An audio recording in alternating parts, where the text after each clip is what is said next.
Hello friends, MIC group में आपका स्वागत है। और आज हम पढ़ेंगे बैंकों का महत्व। बैंकों का क्या महत्व है, पहले हम महत्व के बारे में बताएंगे, उसके बाद महत्व उसके अंतर्गत आने वाले जो पॉइंट्स है उसको बताएंगे।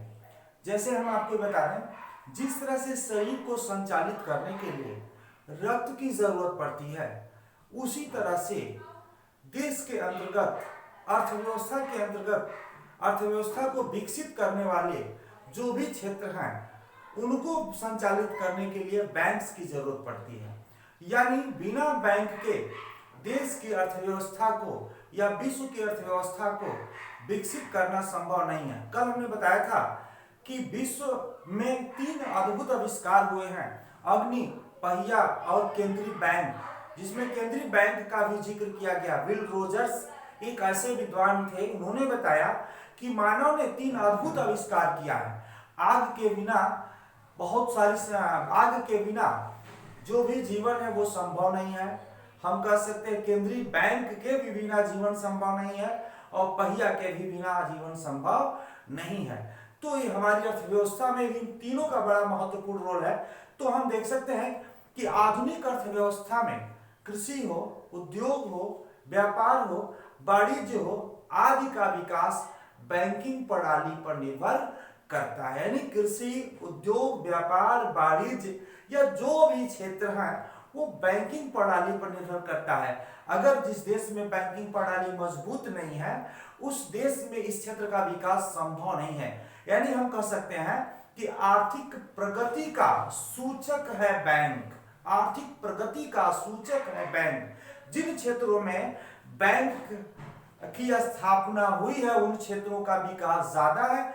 जिन क्षेत्रों में बैंकिंग शाखाओं का विस्तार नहीं है उन क्षेत्रों का विकास भी नहीं है। इस तरह से हम कह सकते हैं कि बिना बैंक की देश की अर्थव्यवस्था को विकसित करना संभव नहीं है। इस प्रकार बैंकों का महत्व बड़ा ही ज्यादा है। तो जनता में बचत की आदत को प्रोत्साहन करना। बैंक्स एक ऐसी संस्था है जो जनता में बचत को प्रोत्साहित करती है। विभिन्न तरीके के योजनाएं, आकर्षक योजनाएं समाज को लाती है, जिससे बैंक में व्यक्ति अपनी छोटी छोटी बचतों को एकत्रित करके इस बैंक में डिपॉजिट करने का काम करता है, ताकि भविष्य में इसकी हम निकासी भी कर सकें अपनी उद्देश्य के दृष्टिकोण से। बहुत सारे ऐसे उद्देश्य होते हैं जो आपने बताया कि जैसा जिसका उद्देश्य होता है उसी तरह से बैंक्स में अपने खाते खोल करके पैसे जमा करता है। तो ये देखते हैं कि जनता में बचत की आदत को प्रोत्साहन। जब बैंक्स नहीं था तो व्यक्ति अपने पास पैसे सुरक्षित रखता था, कहीं चोरी भी हो जाती थी, कहीं जल भी जाता था, बहुत सारी स्थितियां उसके सामने आ जाती थी। लेकिन बैंक्स के हो जाने की वजह से लोगों में एक बचत की आदत सी बन गई है और थोड़ा सा ही धनराशि होता है तो बैंक्स में ले जाकर के जमा करते हैं, जिसका बैंक्स आपको इंटरेस्ट भी देता है, ब्याज भी देता है। तो इस तरह से हम कह सकते हैं हम ब्याज के ही आकर्षण में आकर के बैंक में अपनी बचत की आदत को प्रोत्साहन करते हैं। दूसरा देखते हैं पूंजी का निर्माण। पूंजी का निर्माण यानी बैंक्स पूंजी निर्माण में भी सहायक होता है। हम जैसे कह सकते हैं कि बैंक्स विभिन्न संस्थाओं से जैसे मान लीजिए कोई संस्था है, इधर बनाते हैं, मान लीजिए कोई संस्था है जो कोई भी, मान लीजिए कोई आश्रम हो या मंदिर हो या चाहे विद्यालय है, क्या उद्योग धंधे हो या कोई भी संस्था हो, इन संस्थाओं से इनकी छोटी छोटी बचत यहाँ पे ला करके डिपॉजिट करता है। जनता की भी छोटी छोटी बचतें यहाँ पे ला करके डिपॉजिट करता है। यानी बैंक्स संस्थाओं एवं व्यक्तियों के द्वारा पूंजी को एकत्रित करके अपने बैंक्स में जमा करता है और जरूरतमंद व्यक्तियों को वो उत्पादन कार्यों के लिए ऋण देने का काम करता है। बैंक्स जरूरतमंद, जैसे मान लीजिए कृषक है, यह भी एक जरूरतमंद व्यक्ति है, इनके पास पैसा अगर हो तो कृषि में क्या करेंगे, ये उत्पादन करेंगे। अगर ये एक व्यापारी हो तो ये व्यापार क्षेत्र में भी अपना प्रोडक्शन करेंगे। मान लीजिए उद्योगपति है तो ये भी अपने उद्योग क्षेत्र में प्रोडक्शन करेंगे। तो इस तरह से हम कह सकते हैं कि संस्थाओं व्यक्तियों से छोटी छोटी बचतों को एकत्रित करके जरूरतमंद व्यक्तियों को उत्पादन कार्य हेतु ऋण भी प्रदान करता है, जिससे देश में रोजगार उन्नति का भी एक स्थिति बनता है, जो बैंक ही उसका मात्र श्रेय है। यानी अगर इन सब में उत्पादन होगा तो रोजगार भी हमारे पास मिलेगा, रोजगार मिलेगा तो हमारी आय भी बढ़ेगी। अर्थव्यवस्था का एक रूल है, थोड़ा सा इन्वेस्टमेंट कई गुना आय को बढ़ा देता है, और थोड़ा सा कम इन्वेस्टमेंट कर दिया जाए तो कई गुना आय को बढ़ा देता है, जैसे घटा देता है। जैसे कोरोना को देखते हुए आप देख सकते हैं, एक कंपनी बंद होती है, हजारों हजारों मजदूर बेरोजगार हो जाते हैं। वो मजदूर जो बेरोजगार हो जाते हैं, वो जो अपनी आवश्यकता की वस्तुएं खरीदते हैं, उन वस्तुओं की खरीदारी बंद हो जाती है, उससे जुड़े लोग भी बेरोजगार हो जाते हैं, वो जो खरीदते। तो इस तरह से हम कह सकते हैं कि थोड़ा सा इन्वेस्टमेंट कई गुना आय को बढ़ा देता है, और थोड़ा सा इन्वेस्टमेंट कम करना भी कई गुना आय को घटा देता है। तो इस तरह से हम कह सकते हैं पूंजी निर्माण में सहायक है। यानी पूंजी निर्माण में सहायक से मतलब यह है कि यह छोटे छोटे व्यक्तियों, संस्थाओं आदि से ऋण प्राप्त करके ऐसे जरूरतमंद व्यक्तियों को ऋण देता है जो उत्पादन कार्य के लिए ऋण की जरूरत महसूस करते हैं। कृषक, उद्योगपति, व्यापारी जिन भी क्षेत्र में हो उनको देता है, जिससे उत्पादन भी होता है, रोजगार भी होता है, और पूंजी का निर्माण भी होता है, और देश में आर्थिक समृद्धि की स्थिति भी उत्पन्न होती है। तीसरा है साख निर्माण। साख निर्माण का मतलब होता है क्रेडिट क्रिएशन, जो बैंक्स नगद जमा के ऊपर निर्भर करता है। यानी बैंक्स के पास जितना ही कैश, यानी बैंक है ये, मान लीजिए ये बैंक है। साख का निर्माण, साख का मतलब मैंने आपको बताया था कल, साख क्या है? वर्तमान बेस के आधार पे भविष्य में भुगतान के लिए लिया गया ऋण ही साख कहलाता है। लेकिन यहाँ पे बैंक साख का निर्माण करता है, यानी जनता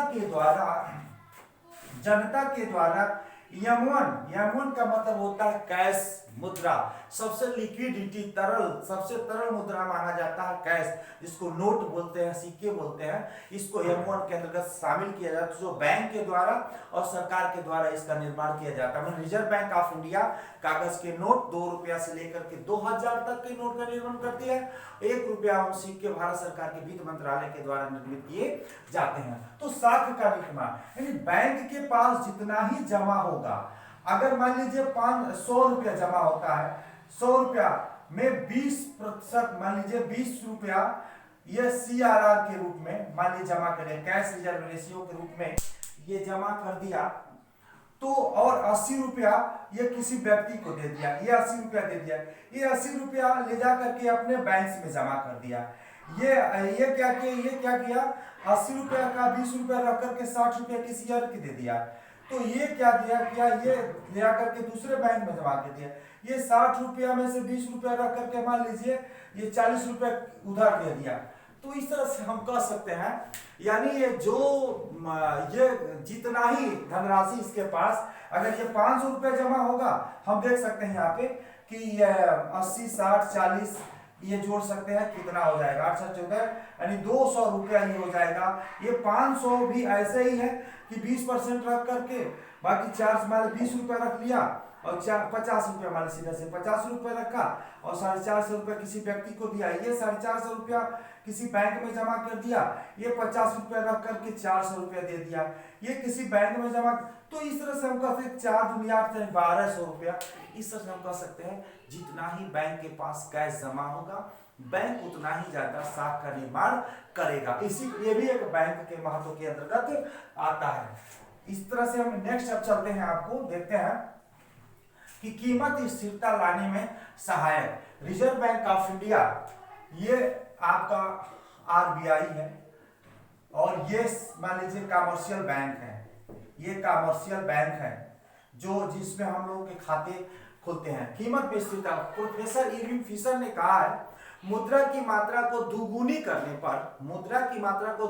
करने पर वस्तु की कीमत में 2 गुना वृद्धि हो जाता है और मुद्रा का मूल्य आधा हो जाता है, और मुद्रा की मात्रा को अधिक करने पे वस्तु की कीमत आधी हो जाती है और मुद्रा का मूल्य 2 गुना हो जाता है। इरविंग फिशर ने कहा है, यानी मुद्रा की मात्रा में वृद्धि होगी तो इन्फ्लेशन आएगा। तो ये कहने का मतलब कीमत, अगर इन्फ्लेशन महंगाई बढ़ जाती है, महंगाई बढ़ जाती है, तो इसका मतलब है कि बाजार में मुद्रा की मात्रा ज्यादा हो जाना। दो तरीके से महंगाई बढ़ती है, एक जो हम कह सकते हैं कि एक सरकार के द्वारा, राजकोषीय नीति के द्वारा, एक दूसरा मुद्रा की मात्रा, दोनों, एक सरकार भी जिम्मेदार है और एक रिजर्व बैंक ऑफ इंडिया भी जिम्मेदार है। जैसे मान लीजिए देश में मुद्रा की मात्रा ज्यादा हो जाएगी तो इन्फ्लेशन ज्यादा होगा, इसमें कहीं संदेह नहीं है। अगर यह भी होता है कि राजकोषीय नीति के द्वारा ज्यादा से ज्यादा देश में हम कर्ज ले करके मुद्रा की सप्लाई करते हैं, तो भी एक रीजन है कि बाजार में मुद्रा की मात्रा ज्यादा होने की वजह से यहाँ पे उसकी कीमतें बढ़ जाती है। इंफ्रास्ट्रक्चर भी इसका कारण होता है, बहुत सारी स्थितियां, इसमें बहुत हम संक्षेप में बताना चाहेंगे। तो साख की महंगाई बढ़ गई, तो महंगाई बढ़ने का मतलब है मुद्रा की मात्रा ज्यादा होना, यानी मनी फ्लो ज्यादा होना। तो रिजर्व बैंक ऑफ इंडिया कई टूल्स है, जैसे CRR को बढ़ा देगी, CRR को बढ़ा देती, रेपो रेट को बढ़ा देती है, रिवर्स रेपो रेट को बढ़ा देती है, SLR को बढ़ा देती है, और ओपन मार्केट ऑपरेशन को भी बढ़ा देती है, जिससे बाजार में मुद्रा कम हो जाती है और वस्तु की कीमतें कम हो जाती है। क्योंकि मुद्रा की जब मात्रा कम होती है तो रुपए की वैल्यूएशन बढ़ जाती है, जिससे वस्तुएं सस्ती हो जाती है। तो इस तरह से हम कह सकते हैं बैंक का ये भी एक महत्व है, कीमत को स्थिरता में लाना। बाजार में मुद्रा की मात्रा ज्यादा हो गया तो क्रेडिट इंस्ट्रूमेंट साख नियंत्रण के द्वारा रिजर्व बैंक ऑफ इंडिया बाजार से मुद्रा को सोख करके मुद्रा की मात्रा कम करने का काम करता है। लेकिन अगर बाजार में मुद्रा की मात्रा कम हो गया तो रिजर्व बैंक ऑफ इंडिया अपने सातों टूल्स को घटा करके बाजार में मुद्रा की मात्रा को ज्यादा करने का भी काम करता है। इसी को कहते हैं कीमत स्थिरता लाने में सहायक। नेक्स्ट है कि आर्थिक विकास में सहायक, ये देखते हैं नेक्स्ट, आर्थिक विकास में सहायक। आर्थिक विकास में सहायक से तात्पर्य है कि इसमें क्या होता है, जो जिन क्षेत्रों में बैंक्स की शाखाएं ज्यादा होती है उन क्षेत्र में आर्थिक उन्नति ज्यादा होता है। जैसे हम कह सकते हैं कि अगर उस क्षेत्र में अगर बैंक्स ज्यादा है, बैंक्स की शाखाएं ज्यादा है, ये बैंक्स मान लीजिए, बैंक्स की शाखाएं ज्यादा है, तो उस क्षेत्र में उद्योग धंधों का विकास होगा, उस क्षेत्र में व्यापार का विकास होगा, उस क्षेत्र में कृषि का विकास होगा, उस क्षेत्र में और मतलब बहुत सारे टेक्नोलॉजी का विस्तार होगा, उस क्षेत्र में शिक्षा का विस्तार होगा, उस क्षेत्र में मतलब सड़क का विस्तार होगा, उस क्षेत्र में छोटी छोटी कंपनियों का विस्तार होगा। इस तरह से हम कह सकते हैं कि पूंजी मिलने के वजह से उस क्षेत्र का विकास बड़ी तेजी से होता है। जो आर्थिक विकास में बैंक का महत्व बड़ा ही सराहनीय है, बड़ा ही मतलब जरूरतमंद है। बिना उसके किसी क्षेत्र की आर्थिक विकास संभव नहीं है। इसलिए कह सकते हैं, इसीलिए गवर्नमेंट क्या करती है, ग्रामीण क्षेत्रों में भी बैंकिंग शाखाओं का विस्तार करती है, शहरी क्षेत्रों में भी बैंकिंग क्षेत्रों का विकास करती है, कि आम जनता भी उस बैंक का लाभ ले करके और ज्यादा से ज्यादा अपना विकास करे। बैंक से कर्जा नहीं दे रहा तो क्या करेंगे, किसी व्यक्ति से मांग करके हम करेंगे तो बहुत सारा उसका इंटरेस्ट आ जाता है, बैंक का इंटरेस्ट कम होता है, जिससे हम कोई काम करने में सहज महसूस करते हैं और किसी को मतलब प्रेशर कोई नहीं होता। इस तरह से हम कह सकते हैं आर्थिक विकास में सहायक।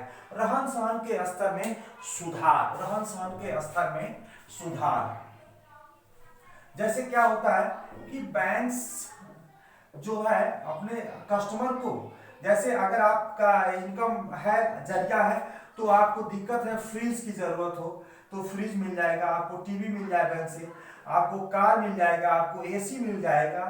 तो इस तरह से मान लीजिए बाइक मिल जाएगा, जो आपकी छोटी मोटी जरूरत की चीजें हो जो एक बैंक नहीं खरीद सकते हैं, तो बैंक्स आपको EMI पे यानी किस्त पे आपको ऋण प्रदान करती है, जिससे हम कह सकते हैं कि आर्थिक विकास में, रहन सहन में, यानी रहन सहन के स्तर में ये क्या सुधार करता है, ये बैंक्स का प्रभाव होता है। बैंक्स की वजह से आपको क्रेडिट मिलता है और उस क्रेडिट से आप अपनी आवश्यकता की वस्तुएं खरीद करके आप उसको पूरा करते हैं। जैसे बहुत सारे लोगों को आवास देने का काम बैंक ने किया, होम लोन्स के द्वारा बैंक घर बनवा लो, कोई दिक्कत नहीं है, घर बनकर कहती है इसमें टीवी फ्रिज एसी कूलर भी लगा लो, मैं पैसा दे रहा हूँ, एक्स्ट्रा फी दे रहा हूँ। तो इस तरह से बैंक से उनकी स्टैंडर्डता को, रहन सहन को भी बढ़ाने का काम करती, जो बैंक के महत्व के अंतर्गत। धनराशि के हस्तांतरण की सुविधा, मैंने कल बताया था, धनराशि के हस्तांतरण की सुविधा बैंक आपकी धनराशि को एक स्थान से दूसरे स्थान को स्थानांतरित करती है। मोबाइल बैंकिंग के माध्यम से भी हो जाएगा, नेट बैंकिंग के माध्यम से भी हो जाएगा, एसएमएस बैंकिंग के भी माध्यम से हो जाता है, नेफ्ट के भी जरिए हो जाएगा, आरटीजीएस के भी जरिए हो जाएगा, डीडी के भी जरिए होगा, और भी भीम ऐप्स, पेटीएम, बहुत सारे ऐसे ऐप जो ऐप्स आ गए हैं जिनके माध्यम से एक स्थान से दूसरे स्थान को डिजिटल ट्रांसफर एकदम तुरंत गति से हो जाता है, जो बैंक का एक बहुत बड़ा रोल है। बहुत सारे से भुगतान भी आप कर सकते हैं अपने मोबाइल से। अंतर्राष्ट्रीय व्यापार में सहायक, अंतर्राष्ट्रीय व्यापार में सहायक, बैंक्स के अभाव में एक देश से दूसरे देश के बीच में हम व्यापार नहीं कर पाते थे, लेकिन आज अंतर्राष्ट्रीय व्यापार को सुलभ एवं सरल बनाने का काम बैंक है, क्योंकि बैंक हमें विदेशी मुद्रा की व्यवस्था करती है, हमें क्रय विक्रय में भी सहयोग करती है, हमें बहुत सारी सुविधाएं देती है, जिसके वजह से हम अंतर्राष्ट्रीय स्तर पे भी व्यापार करने योग्य हो गए। हमें धनराशि भी उपलब्ध कराती है, ऋण उपलब्ध कराती है। इस तरह से हम कह सकते हैं कि अंतर्राष्ट्रीय व्यापार में बैंक्स का बड़ा रोल है। जैसे जैसे बैंक की स्थापना विदेशी विनिमय बैंक के रूप में होती गई, एक्सपोर्ट इंपोर्ट बैंक्स के रूप में होती गई, उसी तरह से अंतर्राष्ट्रीय स्तर पे व्यापार भी बढ़ता गया, जिससे वस्तुओं की कीमतें सरल हो गई और मोनोपोली की स्थिति नहीं आई, परफेक्ट कंपटीशन की स्थिति बनी रही। इस तरह से कर सकते हैं। सरकार को सहायता, आरबीआई का हमने आपको नाम लिया था, यह reserve bank of India banks के रूप में सरकार को भी बहुत सारी सहायता देता है, इनकी प्रतिभूतियों को भी खरीदता है, इनको ऋण भी 90 दिनों के लिए देता है, इनके लिए वित्तीय परामर्श भी देता है, इनके लिए जरूरत पे भुगतान भी करता है। यानी बैंक्स के बहुत सारे काम रिजर्व बैंक ऑफ इंडिया के थ्रू किया जाता है, जो सरकार को ऋण की उपलब्धता कराती है 90 दिनों के लिए। इनको जिस तरह से अंतर्राष्ट्रीय स्तर पे अगर वित्तीय कोई परामर्श हो तो ये बैंक उनका प्रतिनिधित्व करता है, ये बैंकों के बैंक्स के रूप में भी काम करते हैं, उनकी प्रतिभूतियों को क्रय विक्रय भी करने का काम करता है रिजर्व बैंक ऑफ इंडिया। इस तरह से हम कह सकते हैं कि सरकार में सहायता प्रदान करता है बैंकों के महत्व के अंतर्गत। मुद्रा प्रणाली में लोच, मुद्रा प्रणाली में लोच से तात्पर्य है, लोच का मतलब फ्लेक्सिबिलिटी, लचीला, यानी रिजर्व बैंक ऑफ इंडिया जरूरत के हिसाब से देश में कागज के नोट को छापता है और जरूरत के हिसाब से बाजार में मुद्रा को सोखने का भी काम करता है। इसीलिए कहा गया मुद्रा प्रणाली में लोच। रिजर्व बैंक ऑफ इंडिया मुद्रा प्रणाली के अंतर्गत कागज के नोट को निर्गमित करके ये लचीलापन लाता है, देश की आवश्यकता अनुसार मुद्रा का निर्माण करता है, देश की अवस्था अनुसार मुद्रा को सोखने का भी काम करता है। तो इस तरह से हम देख सकते हैं कि बैंकों के विकास में बहुत सारे ऐसे मैटर हैं, लेकिन इतना बहुत पर्याप्त होता है। तो हम देख सकते हैं कि ये सभी मैटर्स बैंक्स के महत्व को बताते हैं कि बैंक्स का महत्व क्या है। यानी मैं बता दूं, जिस तरह से शरीर को संचालित करने के लिए रक्त की जरूरत पड़ती है, उसी तरह से देश के विभिन्न क्षेत्रों को संचालित करने के लिए बैंक्स की जरूरत पड़ती है। बिना बैंक्स के किसी भी क्षेत्र की उन्नति संभव नहीं है, उसी प्रकार बिना रक्त के इस शरीर का संचालन संभव नहीं है। इस प्रकार हम कह सकते हैं कि बैंक का महत्व इस प्रकार है। नेक्स्ट वीडियो में मैं लेकर आऊंगा कि सेचुरेटेड बैंक और नॉन सेचुरेटेड बैंक, और इस प्रकार ये चैप्टर समाप्त हो जाएगा। और ज़्यादा से ज़्यादा अपने मित्रों में इसको शेयर करें ताकि लॉकडाउन का लाभ को भी उठा सकें और पढ़ सकें। और इसी के साथ चाहेंगे कि ज़्यादा से ज़्यादा सब्सक्राइब करें, लाइक्स करें, शेयर्स करें, ताकि मैं भी आपके साथ और अच्छे से जुड़ा रहूँ।